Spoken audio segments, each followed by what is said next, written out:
here at our church. He's a student at GWC.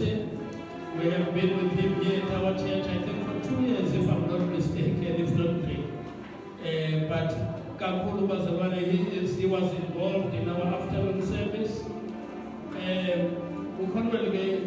This year was his 3rd year, was his last year at GWC.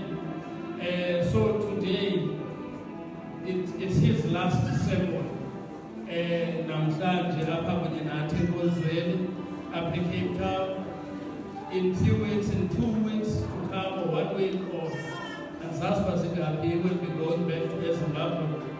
Apho khona ezabe khona eServe because our brother Conwell, we are excited, man, to have you this morning. I know this is your last service with us here in the morning service. This is your last sermon with us here in this morning service. We hope that the Lord will open opportunities again for you to come and to preach to us.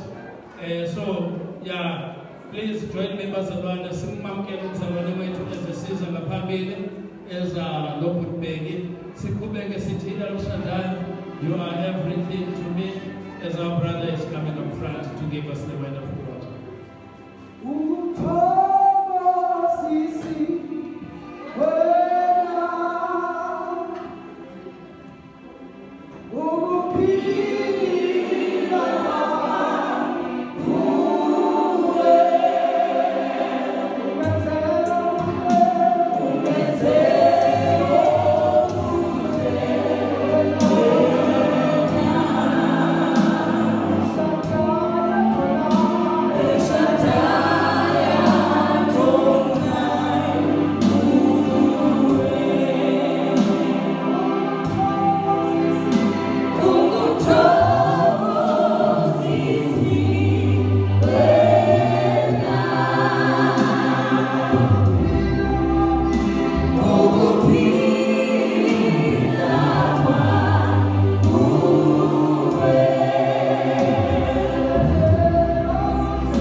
Matthew chapter 15, from verse 21 to 28.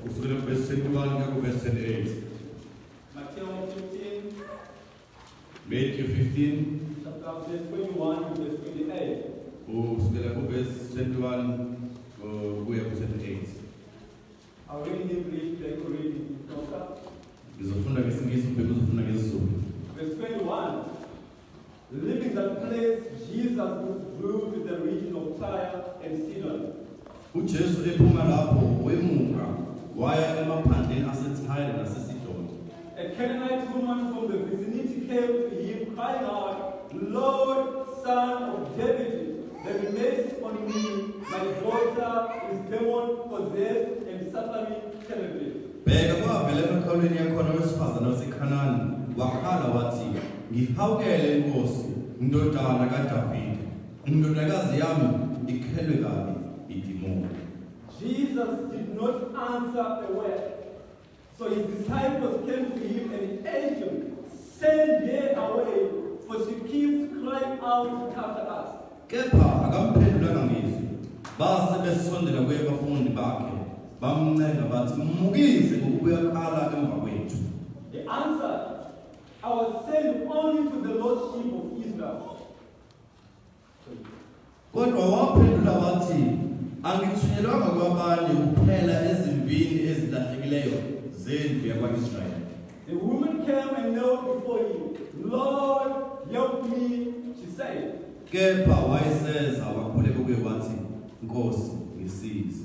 He replied, it is not right to take the children's bread and toss it to the dogs. Waphendula wathi, akuhle ukuthatha isinkwa sabantwana usiphose ezintshaneni. Yes, it is, Lord, she said. Even the dogs eat the crumbs that fall from their master's table. Yena wathi, yebo Nkosi, kepha nezinjana zidla imvuthuluka ewa etafuleni labaninizo. Then Jesus said to her, woman, you have great faith. Your request is granted. And your daughter was healed at that moment. Khona uJesu waphendula wathi kuye, "Oh mami, kukhulu ukukholwa kwakho. Makube kuwe njengokuthanda kwakho." Indodakazi yakhe yasinda kusukela kuleso sikhathi. Let's pray. Lord Jesus, we come to you, Lord, this morning, God, as we are approaching your way to be delivered to us today. We are just your mouthpiece, Lord. You want to use to speak to us. Help us, Lord, this morning, me and Becky, my brother, as we are going to preach your word, Lord, to Christ Church all over, on Facebook, Lord, here physically in the church. Lord, we pray that, Lord, you talk to us, you transform us, you change us, you save us, Lord. You save all nations. You save people, Lord, on Facebook, God. We thank you so much for this opportunity, Lord. It's such a privilege to come here and preach and proclaim your word, God. Thank you so much. We are so grateful, Lord. We pray, God, be with us now until we finish, Lord, this service in Jesus' name. Amen. I remember sometime in Zimbabwe. I was very, very young.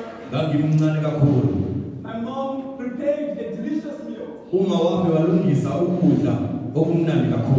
And she baked a big cake. And we all saw that. But sadly, when it was around 3-4 p.m., my mom told us that this meal and this cake doesn't belong to you. So you don't need to smile, you don't need to be happy. I've invited my neighbor to come and partake with me with this meal. So what I'm asking you guys is one thing. I'll give you some coins. And you go away and enjoy yourselves away. And you come back here later. When we are done eating. That was so painful. How can you do that, Mom? We saw you preparing the meal. We saw you baking the cake. But we're not going to enjoy the cake. That was so painful. Can you ask your neighbor, are you saved? Can you ask the person next to you, neighbor, are you saved? Neighbor, are you saved?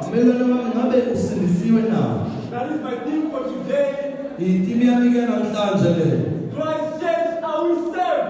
Christ Church, are we saved? People on Facebook, are you saved?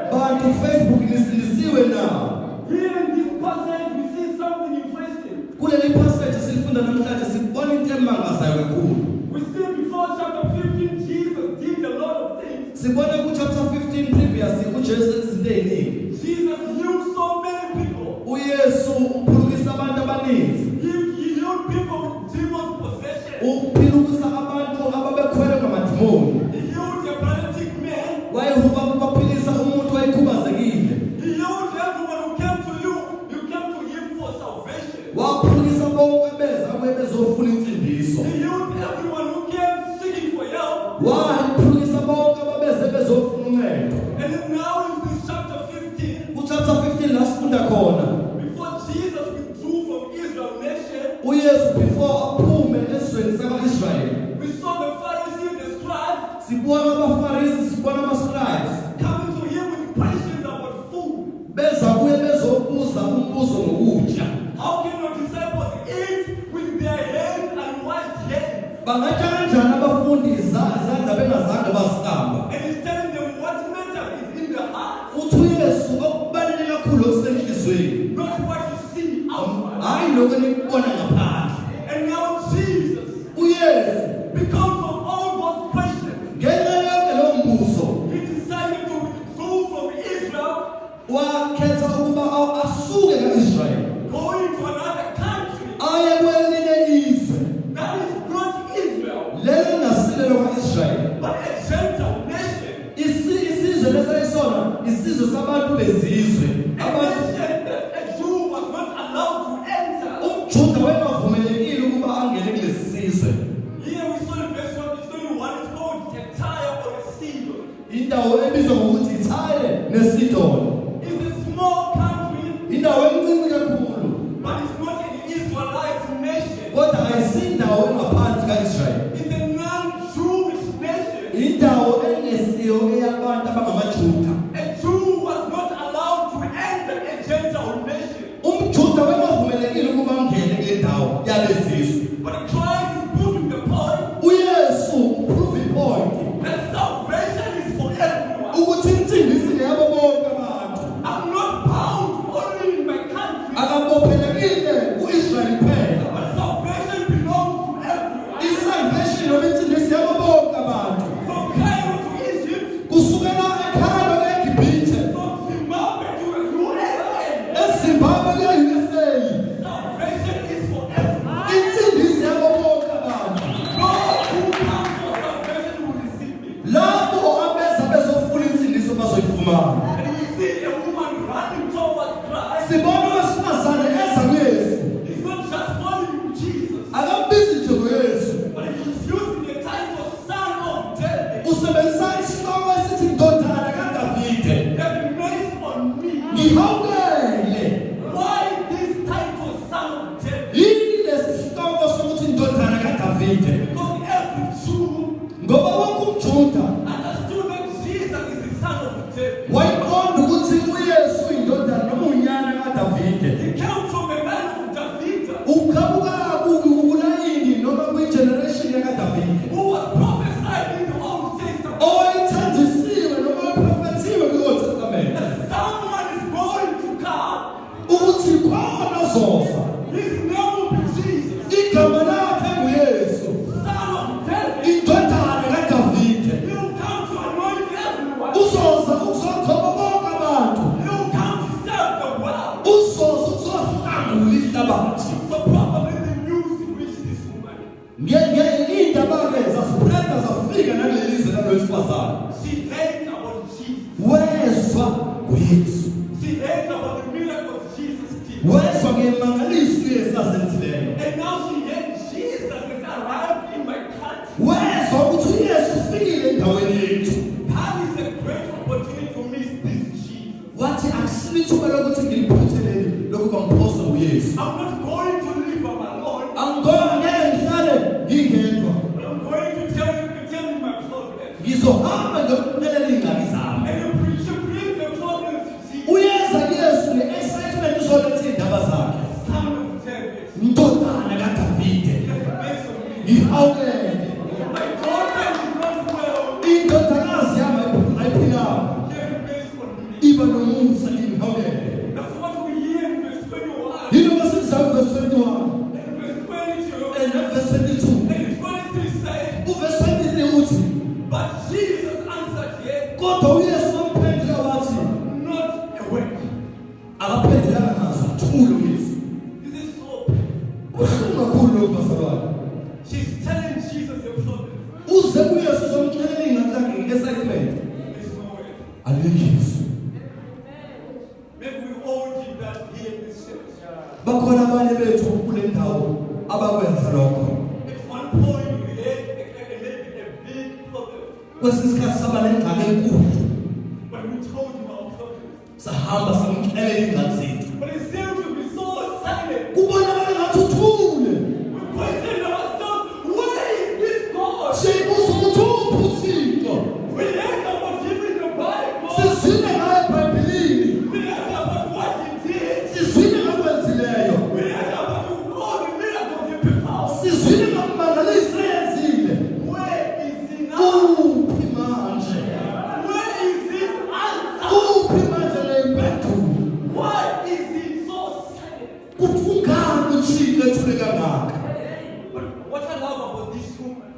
engithanda ngalo wesifazane Even if Jesus didn't respond anything, ngisho yesethu she did not give up. akazange aphela ngamandla She did not give up. akazange aphela ngamandla Because she knew if I leave him, uwaqonda ukuthi uma ngishiwe Yesu I'm not going to receive what I want. ngeke ngithole lento engiyifunayo. Verse 24. Verse 24 Jesus answered and said, uYesu waphendula wathi I was not sent except to the lost sheep angithulelanga kodwa ezimpini ezilahlekileyo of the house of Israel. zendlu ka-Israyeli. Now Jesus is telling this woman, uYesu uxelela lwesifazane I didn't come for non-Jewish people. angizange ngizele abantu abangasiyo amaJuda I came only for my people. ngezele abantu bami amaJuda. You don't belong to be part of the inheritance. awubhilongi ngaphansi kwamaJuda wena You don't belong here. awubhilongi lana nathi You are not part of us. awusiyingxenye yethu I wasn't sent to you people. angisho noma ubani nje I was sent only to the Jews. kodwa ngithumele kumaJuda kuphela. She didn't care about Jesus' response. akazange ayihola impendulo kaYesu Even if Jesus is saying, you don't belong here. ngisho Yesu awubhilongi ngaphansi kwethu You are not part of the kingdom. awusiyingxenye yombuso. She's saying, I don't care. wathi lo wesifazane akunandaba Because here, what she says here, lalela kakusho wesifazane verse 25, verse 25 then she came weza and worshiped him, saying, wamdumisa ethi Lord, help me. wathi inkosi iba nomusa kimi. And here the NIV translation, nayi NIV ithi the woman came and knelt before him. owesifazane weza wakhothama waguqa kuYesu. Before that, Emva kwalokho the disciples were so annoyed. abafundi babecikekile kakhulu becasule lwesifazane. They said she's making a lot of noise. usibangele ingxolo lwesifazane Yesu. Send her away. Mkoshe akahambe She doesn't belong here. akasika yethu. Send her away. Mkoshe Yesu. If you ever hear this feeling in the church, uke wayizwa into enje ecaweni when you started praising God, uma uqala uthambisukisa uThixo maybe when you are raising your hands, uphakamisa izandla zakho thanking for the Lord, ujayivela uThixo maybe kneeling before God, uguqe amadolo uguqe uThixo maybe praying with your body on the floor, ulele ngesisu phansi kwifloor and maybe hear some neighbors say, hey, look at this woman, ubezwe umelwane bakho bethi mbuke wesifazane look at this tata. mbuke lo tata She wants to be noticed by people. ufuna ukubuka abantu bonke yinto yenzayo yinto yenzayo They are sitting here in choir, bayacula phambi kwaya they are wasting their time. basumosha ixesha labo When my brother you can't even play the keyboard. usiya akwazi ukudlala ikeyboard lakho People get jealous abantu baba nomona when we do the work of the Lord. umulenze izwi likaThixo And when we have something that you need, uma unento idinga kuThixo people will never understand. abantu ngeke baqonda But you understand that I'm not going to let this cheese. kodwa uyazi ukuthi angisoze ngamnyeke I take what I want. ngize ngithole engikufunayo kuye Salvation is for everyone. insindiso ngiyabo bonke Those who come for it will receive. laba abazalelwe basefumana She did not leave Jesus alone. ungazange amshiye kuYesu yedwa Even if the first time Jesus didn't say a word, ngale kafika sethula even if Jesus replied, you don't belong here, ngisho Yesu usingxenye yethu she proved waphuka lo wesifazane that, Lord, ukuthi inkosi I'm going to respect you ngizokuthobela by kneeling down. ngokukhothama ngamadolo I understand who you are. ngiyaqonda ukuthi ngubani I understand that you are the Son of the living God. ngiyaqonda ukuthi unyana kaThixo ophilayo I'm going to get what I want. ngizoyifumana lento endiyidingayo Even if your people are chasing me away, ngisho abafundi bakho bengixosha I'm not going away.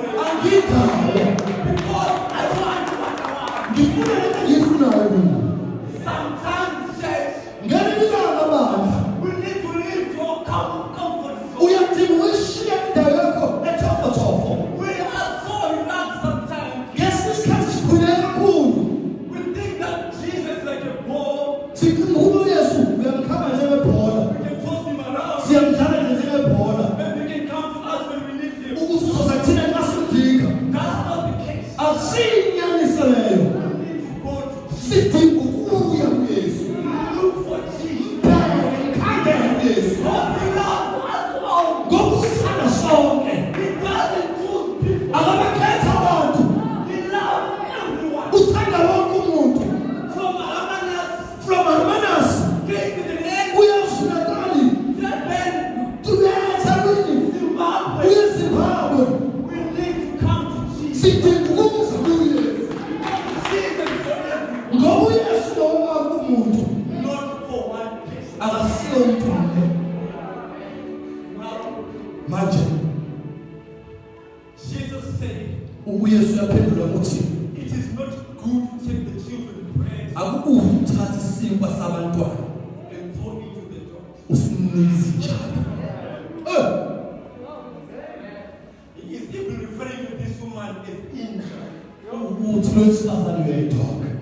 because non-Jews, Ngoba abantu abangasiwa amaJuda they were seen as unclean people. babonakala njengabantu abangcolile. They were seen as people full of dirt. Babebonakala njengabantu abagcwele ukuthola. And Jesus is using the same language uYesu usebenzisa le gama leli that she can understand. angayiqonda kangcono lo wesifazane. Yes, that even Jesus will call me a dog. Ukuthi lo uYesu ngibiza ngenja I don't care akunendaba.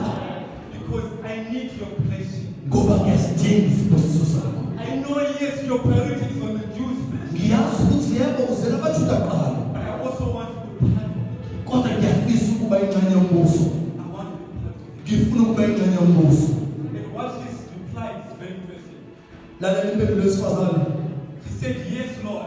Uthi yebo Nkosi. Even the little dogs Even nezinje ezincinyane eat the crumbs which fall from their mouths. ziyadla lokho kuwe etafuleni lamakhosi. I know what a dog does. Yazi ukuthi inja yenzayo. I know those things that falls on the ground Yazi lokho kuwe emhlabathini. belongs only to the dogs Ngokwezinja. because it's not solid food. Ngoba akusikho ukudla okuqinileyo. Only garbage. Ukudla nje But okungcolileyo. I need those garbage. Uthi ngifuna lokho. I need that garbage. Ngifuna lokho. Yes, I'm useless. Yebo lutho. Yes, people can talk whatever they want. Abantu bangakhuluma noma yini. They can say I'm a dog. Bangathi nginja. They can say I'm pride in the church. Bangathi ngempaka ebandleni. They can say I'm doing this so that people can respect me. Bangathi ngenza into ibuka abantu. I don't care what you're all going to say. Awungathanda nokuthi bathini. I want that grace. Ngifuna lokho leso sibusiso. I want that salvation. Ngifuna la nsindiso. Because you came for everyone. Ngoba uzele bonke abantu. Why are you here in our nation? Ingalo lana She understood that. waqonda ukuthi ungalo yezela. I'm not going to leave this church Wathi angeke ngisuke until uze I get ngithole what I want. lokho engikufisayo kuye.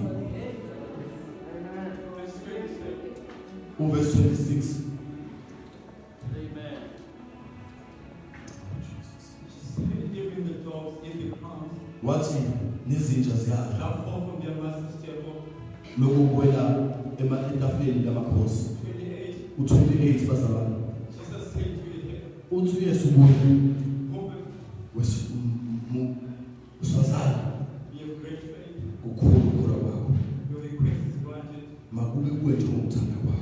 And the daughter was healed Indodakazi yakhe in that moment. yaphuliswa ngaleso sikhathi. They're all going to face problems. Sonke sobhekana nengxaki. Some hardship in life. Ubunzima ebomini. We're all going to lose love Sonke solahlekelwa ithemba. and feel tired along the way. Sizwe ukukhathala endleleni.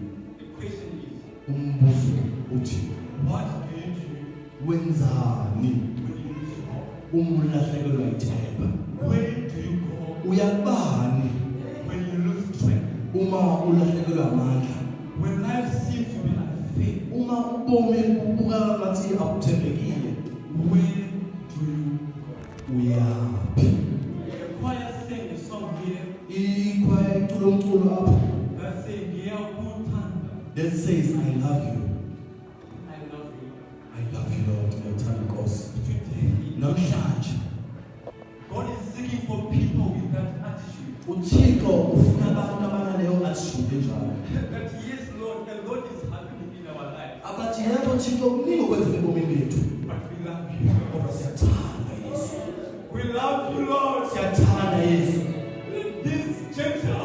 wena lo wesifazane she proved her love to Jesus. uyakhombisa uthando lwakho kuYesu. What's stopping us to have that kind of attitude? Intoni esivimbayo ukuba sibe naleyo attitude bazalwane? What's stopping us saying to love Jesus? Intoni esivimba ukuba sithande uYesu bani? What's stopping us to come for salvation? Intoni esivimbayo ukuthi size for insindiso? Because salvation is for everyone. Ngoba insindiso yabantu bonke. Salvation is for everyone. Insindiso yabantu bonke. Salvation is for everyone. Insindiso yabantu bonke. But we have one problem in church. Sinengxaki eyodwa enkonzweni. We have one problem in church. Yini ingxaki ecaweni? When things don't work according to our plan, Uma izinto engahambi ngendlela yethu, we visit different people. sivakashela abantu abahlukile. We visit the Sambos. Sihamba sezangumeni. We visit the prophets. Siye emaprofethi. Those people we think have power. Labantu abacinga ukuthi banamandla. Those people we think they have power more than Jesus. Labo abacinga ukuthi banamandla ngaphezu kwaYesu. When we go to them, Uma siya kulabo bantu, some of them they even cover themselves. abanye bayazigquma njengoba bezigqumile. You don't even see their face, Awubaboni ebusweni. but you trust what they say. Kodwa uyamthemba kusho. Some they say, "Yay, Tata, Hey, tata. hey, Ugogo, Hey, gogo. hey, Usisi, Hey, sister. hey, Uput." Hey, brother. You need to bring 2 cows. Udinga ukuletha inkomo embi. You need to bring Puti here You need to bring goats here. so that your problems will go away. Ukuze ingxaki zakho zisuke. Some they even give us water. Abanye banika amanzi. They say, "Go and bath with this water, Bathi hamba ohlamba ngalamanzi. and all your problems will disappear." Ingxaki zakho zonke zosuka kubo. We trust these people. Siyabathemba aba bantu. We trust the Sambos. Siyayithemba izangoma. We think they're power. Sicinga uba banamandla. We think they're power more than Jesus. Sicinga uba banamandla ngaphezu kwaYesu. We think they take our problems. Sicinga uba bayisusa iy'nkinga zethu. Jesus is saying, "No, Uthi uYesu cha. I am only the way. Indlela. I'm only your solution." Isisombululo. Those who need salvation, Laba abadinga insindiso. those who are tired, Laba abakhatheleyo. run to me. Wozani kimi. I'll give you rest. Ngizonika ukuphumula. Because that's what I've come to do. Ingakho ngizeleyo. I've come to redeem everyone. Ngizele ukuzohlangula bonke I've abantu. come to take your problems. Ngizosusa iy'nkinga zabantu. Who are you to trust this man and crazy? Ubani ungathemba umuntu odaliwe. Who are you to trust God's someone? Ubani ungathemba isangoma. Who are you to trust God's prophets? Ubani ungathemba abaprofethi laba. You can all name them, Ungabaqamba ngamagama basho bonke. but the truth remains. Naliqiniso. Our faith, Ukholo kwethu. our salvation, Insindiso yethu. is only found in Jesus. Itholakala kuYesu. Not other people. Hayi ngabanye abantu. Verse 28, Uverse 28 lana. Jesus proved to the lady uJesu uyakhombisa kwesifazane that your faith ukuthi ukholo kwakho has made you kuphilisile. well. Kwaphilisa. Your daughter Indodakazi yakho is you. uphilile. When Nini? this moment, Ngalesi sikhathi let's seek the Lord. asibheke Let's inkosi. go seek God's people. Asingafuni ezinye izinto. What we need Lokhu sikudinga bazalwane. is only found in Jesus. Thola inkosi Yesu. And end with the testimony. Ngizobulima ngokungqina. 10 years ago, Eminyakeni ewu-10 yadlule when I was in Zimbabwe, uma ngiseZimbabwe. life was so tough. Impilo omi bebunzima. I had one pair of each thing. Yonke into wangina 1. I had one pair of socks. Nganginamasokisi ayi-1. And these socks had holes everywhere. Amasokisi ami abeney'mbokoboko bazalwane. For years, 4 years. I couldn't afford to buy socks. Angizange ngibe namali yokuthenga I amasokisi. had one trouser. Nganginebhulukwe elilodwa It also had holes everywhere. lalinamaphoboko When I go to church, noma ngecaweni I was feeling uncomfortable. ngangingekho comfortable. Because ladies, they were just looking at me. Labona abesobo sesibengijonga ngendlela efana. I tried even to run. Ngiyazama nanokubaleka. I told myself, Ngayixelela into enye. I'll keep coming. Ngizoqhubeka ngizo. I remember, Ngakhumbula I also had one underwear inside. i-underwear yami eyodwa. I couldn't notice which one is the front, which one is the back. Engabonakali ngaphambili nangemuva. Because there were holes everywhere. Ney'mboko yonke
faith in Jesus. iba nokholo kuyesu You suffer from a certain addiction. uyahlupheka addiction ethile It could be smoking. ukubhema It utshwala could be masturbation. iyo masturbation Then people they like they enjoy doing it. bayenjoy abantu lento masturbation It could be pornography. ipornography It could be anything. inoma ngabe yini You have faith in Jesus.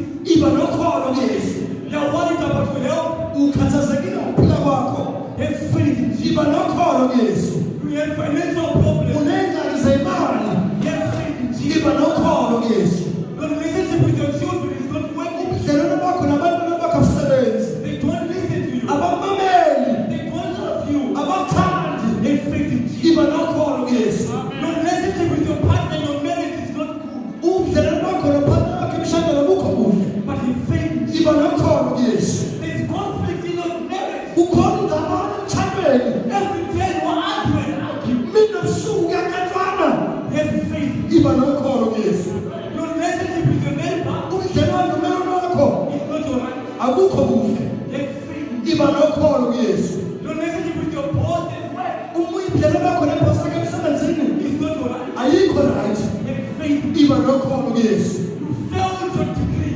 ufeyile uthola idigri yakho You failed your matriculation. wofeyile umetric wakho Have faith. iba nokholo kuyesu You are heartbroken. uhlephukile inhliziyo Have faith. iba nokholo kuyesu You don't have children. awunabo abantwana Have faith. iba nokholo kuyesu There's crime in the world. ukhona ubugebengu ezweni Have faith in Jesus. iba nokholo kuyesu There are also all sorts of problems. kukhona iy'ngane ey'hlukahlukene Political conflicts. kukhona iy'ngane zepolitiki Have faith in Jesus. iba nokholo kuyesu You can name anything. ungasho noma yini But the point here iphoyinti lami lana is have faith in Jesus. ithi iba nokholo kuyesu Because ngoba salvation insindiso is free for everyone. imahhala for bonke abantu. It's free to those who come for you. imahhala laba beza kuyo Come to Jesus woza kuyesu for that salvation. uzofumana insindiso I suffered when I had Jesus in my life. ngahlupheka kunoyesu ebomini bami I didn't go crazy. angizange ngikhulele ekhaya I didn't do those things in the world angizange ngenze lento ezenziwe yizwe because Jesus was here. ngoba uyesu wayesenhlizweni yakhe Just imagine when you don't have Jesus, cinga ukuthi uma ungena yesu where do you get your solution? uyaphi for ama-solutions akho You trust anything. uthemba noma yini ekhona And if you trust those small stones, uthemba ngisho abantu abancane nje if apha I give you stones, they say you need to put this in your pocket for the next 2 years. ngikunike nje lesifaka phakathi lakho for 2 years If you don't have Jesus, uma ungena yesu you can do that uyakwenza lokho because you are empty. ngoba awunalutho phakathi There's a song kuneculo bazalwane that was sang by William. elaliculwa uWilliam He said, I surrender all to you. uthi I surrender all to you Everything I give to you. yonke into nginikeza kuwe Withhold nothing. angigcini lutho Withhold nothing. angigcini lutho I surrender all to you. ngikunikezela konke kuwe Everything I give to you. yonke into ngiyinikezela Put kuwe my problem. ngeyinkinga zami Put the all riches. nomcebo wami Give everything. ngikunikezela konke That's what we need to do iloko esidinga ukwenza as we're going to our place. uma siyengabeni zethu Tell Jesus ngixelele uyesu that I want to trust on you. ukuthi ngifuna ukuthemba wena wedwa Repent for your sins. phenduka ezonweni zakho Tell him I've been doubting you every day. ngixelele ukuthi kade ngingakuthembi sonke lesikhathi I lost faith along the way. ngalahleka endleleni But today, kodwa namhlanje I need you, Jesus. ngiyadinga yesu I need only you. ngidinga wena wedwa In my life. ebomini bami People in this church uma unabantu la enkonzweni who don't have Jesus, abanganayo yesu things are going to be hard in life. izinto zoba nzima ebomini Your Christian home, indlela yakho noyesu coming to church, uze ecaweni going back home, uye ekhaya everything is not going to make sense. yonke into ezokwenza ngqondo He's not working in your ngoba heart. akasebenzi ngaphakathi enhliziyweni yakho But when he's working, kodwa ngosebenza he will remind you uzokukhumbuza about his goodness, ngobuhle bakhe about his mercy, ngomsa wakhe about his love on the cross. ngothando lwakhe esiphambanweni As the Bible says, for God so loved the world, ubhayibheli lithi uthixo He will remind you that. uzokukhumbuza lokho. If you have people Unabantu who feel they are alone, mawuzizwa ngedwa they don't have Jesus, abanayesu ngaphakathi. they don't know God. Abamazi uThixo. This is a great moment, Ithuba elihle libazalwane. like this woman, Njengalo wesifazane like my mother's friend. nomngane kamawami. She came to be part of our family. Weza wazobe ingxenye yomndeni wethu. Even if we didn't know it, Noma singamazanga. even if mom chased us away, Noma umama sixosha away. she enjoyed the meal with my family. Wayijabulela ukutya nomndeni wami. Even as we are here, Nathi namhlanje lapho bazalwane we all belong to this kingdom. singabantwana bombuso kaThixo. When you are saved inside, Uma usindisiwe you are part of the kingdom. uyingxenye yombuso kaThixo. But when you walk without Jesus, Uma uhamba unaYesu you're not part of the kingdom. awusingxenye yombuso kaThixo. As you are closing in the song, Uma sibhala ngeculo, you feel you don't have Jesus. uma uzwa Even people online on Facebook, nakuFacebook online we need to repent. siyadinga ukuphenduka. We need to allow Jesus to live here. Sidinga ukwamukela uYesu ukuba ahlale ngaphakathi kwethu. Sermons can be preached. Iy'ntshumayelo ungashinayela. We can spend a whole entire life coming to Jesus. Ungachitha ubomi bakho bonke uzecaweni, But without Jesus, kodwa ngaphandle kaYesu we lose that salvation. siyalahlekelwa insindiso. We need that salvation. Siyayidinga insindiso. As we sing, Uma socula manje we feel we need this salvation. umuntu uyayidinga le nsindiso. Let's walk in fire. Zama ngaphambili We pray with you. sithandaze nawe. To be part of it. Uzoba ingxenye yombuso kaThixo. May the Lord bless you. May the Lord bless you. Even if I'm going to Zimbabwe, Uma ngeZimbabwe just know that we are all part of the kingdom. azi ukuthi sonke izingxenye yombuso It kaThixo. doesn't matter where I am. Akusho ukuthi uthi ngephi. It doesn't matter where you are. Akusho ukuthi uthi ukuphi. What matters is our salvation. Kubalulekile insindiso If we yethu. have Jesus, Uma sinoYesu we are going to meet one day. sihlangana nomlando. We'll all be singing together. Sonke sobe sihlabela ndawonye. But if we are not saved, Kodwa uma singiswanga we are going to meet you. sizolahleka.